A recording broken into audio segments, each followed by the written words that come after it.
Hi.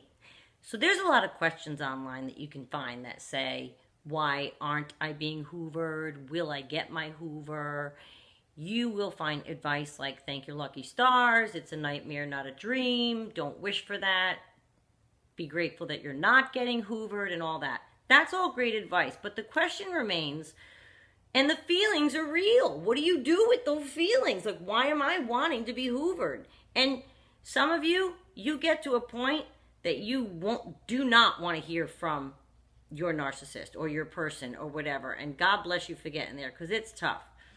But I just want to talk about the art of the pursuit for a second, okay? Regardless of anything, that's what we want, to be pursued in life. Even if it's to tell them to stop, narcissist or not, we want to be pursued.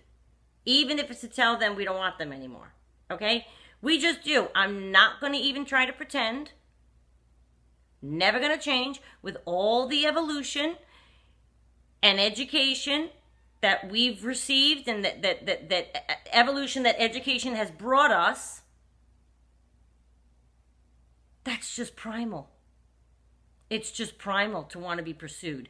So I think that plays into it, yes? In other words, we want to be wanted, and the act of coming after you that has been in music and literature for thousands of years. The person coming after you. So, calculated or not, manipulation or not, we want it. We don't care. So we deal with that reality, right? And all of our lives, think about it. And I think I wrote an article about this once on my blog, I think.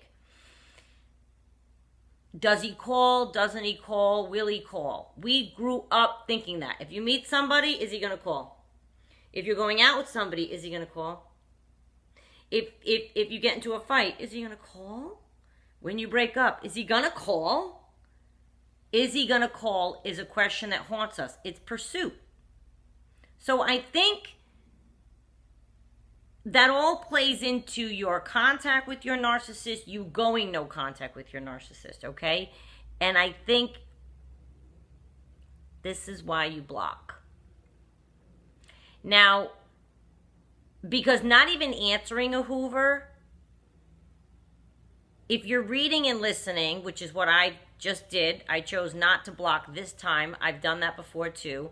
But if you're reading and you're listening, you're getting the chemicals. You're getting the upset. You're getting the cycle. I've done both. And as I always state, everyone is where they are in their own spectrum. We already discussed Gladys Knight in the kitchen. So everyone is where they are. We're all a work in progress, right? So you get where you get when you get there, and not sooner, and that's fine. The part about blocking or not blocking, I'm starting to realize, when you block, there's no chance. Now, it's hard because the curiosity in you says, was he even trying me? Was he even trying me?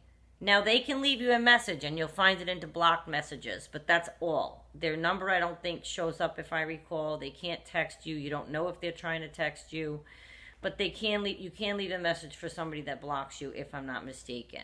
It shows up in blocked or something like that.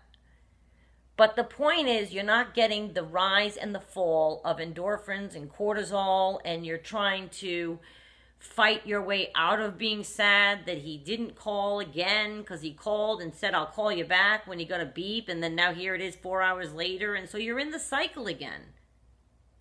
You're in the cycle again.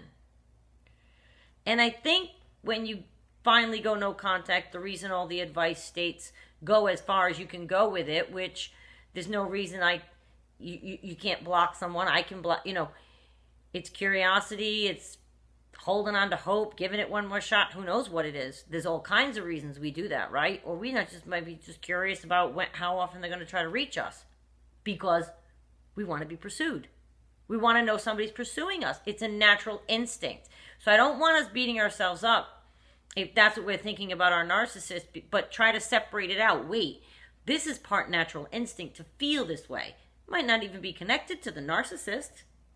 If you really look at it, you might be like, I really don't want him to call me, but I wish somebody would. Then go date. Go get a distraction.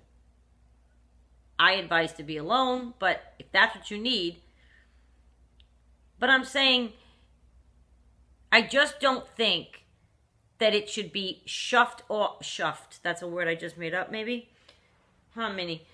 I just don't think it should be sloughed off like it's nothing. The feelings are real. And when you don't want to talk about it. You don't want to admit being somebody that wishes to be hoovered. And I'm not even saying that you wish to be hoovered, because I didn't wish to be hoover. But you can't help get some validation when they reach out to you. Even though it's for all the unhealthy reasons we've already discussed. To get their supply, to start playing you again. You're another bench warmer. They reached out to 10 people also. We know all of that. So what? It's still, they reached out. It's a primal thing. So we have to look at it that way and separate it out and not get excited that they contacted us. Just realize it's like a hit to your ego. Somebody reached out for you. And then try to remember all the things I just listed. But this is why they probably say go no contact. Of course this is why. But you won't see it. You can't react. Of course. It's an extra step, because then you have to relinquish control of knowing whether or not they're trying to reach you. Unless they're industrious enough to know that they can leave you a voice message. I wanted to share it. I think it's powerful, and you need to look at that. And it's okay to feel that way. It's okay to feel that way. Please, you are validated. I'm validating that, because it's a tough spot. It's a natural instinct, and it's primal to want to be pursued. It's primal. That's how the species were all created. All right. Good luck.